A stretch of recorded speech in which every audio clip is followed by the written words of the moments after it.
I'm going to share with you guys tonight. Is that all right? Yes. All right. My favorite picture is of my grandmother leaning over this tender garden, this tomato plant in this field of green growing things, with me standing beside her, holding her trusty, tried and true hoe.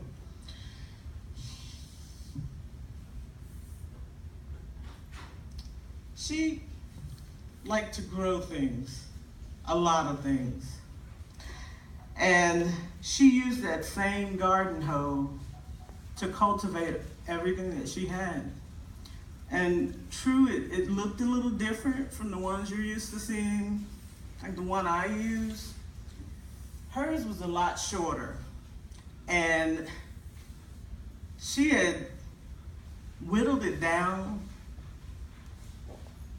sharpened it every spring, my 30-something years, till it was this shape of a rectangle with these sharp corners that were perfect for nudging out those pesky weeds that like to nestle close to your prized vegetable garden, your prized vegetable plants.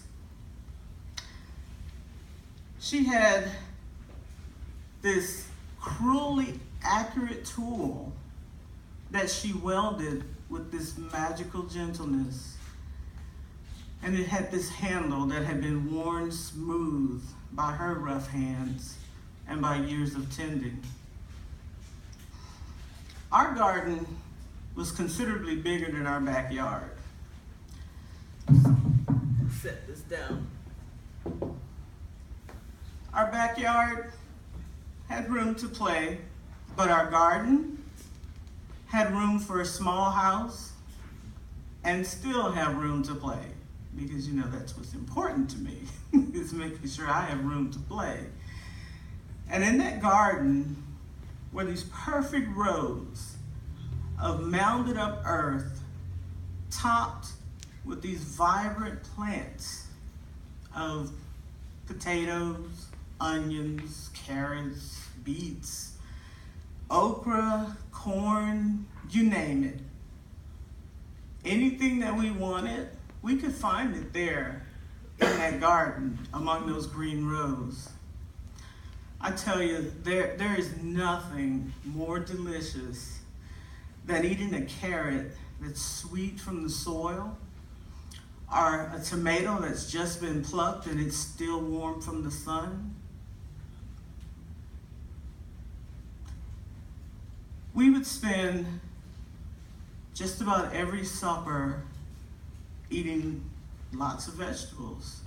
Vegetables that were fresh from the garden or that were taken from our winter stockpile in the freezer. Every meal was accompanied by vegetables that had been plucked fresh. She would send out the youngest child, which was usually me. She'd send me out to the garden and she'd say, get what we need for dinner. That'd probably be some sweet peppers, some hot peppers, sweet onion, cucumbers, tomatoes. And she would take those and slice them up and place them in this display on this white china platter. And that was probably the only time I saw that platter, was when it was covered with these slices of vegetables. And this display transported our small dining table into a fancy restaurant somewhere. It was the kind of display that made me feel sad for those who only had 5 a day.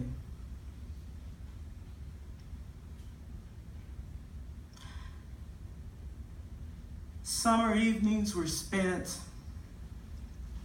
carrying a galvanized bucket full of weeds from the turn row to the compost.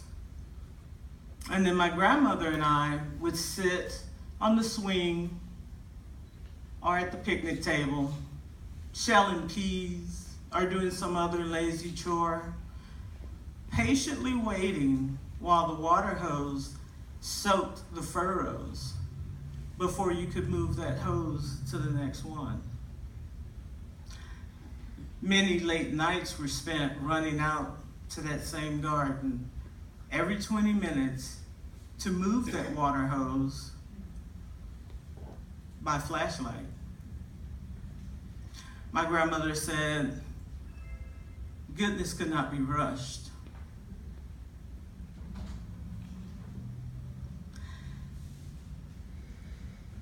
My grandmother, she had an ample supply of roses and hydrangeas and other old-time beauties that surrounded the garden, surrounded our house and our little plot of land.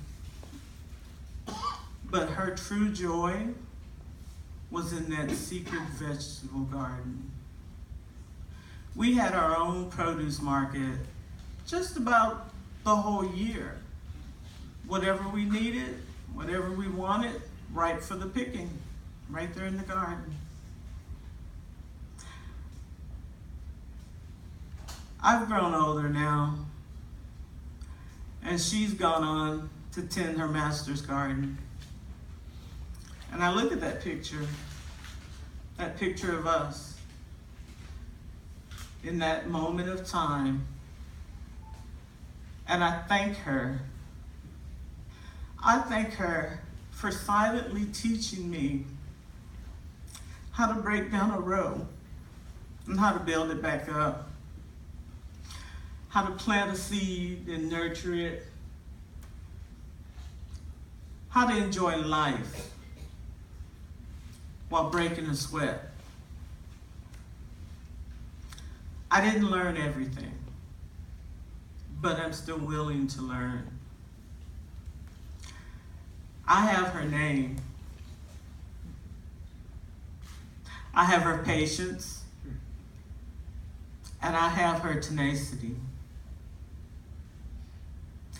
I have the same dark earth running through my veins.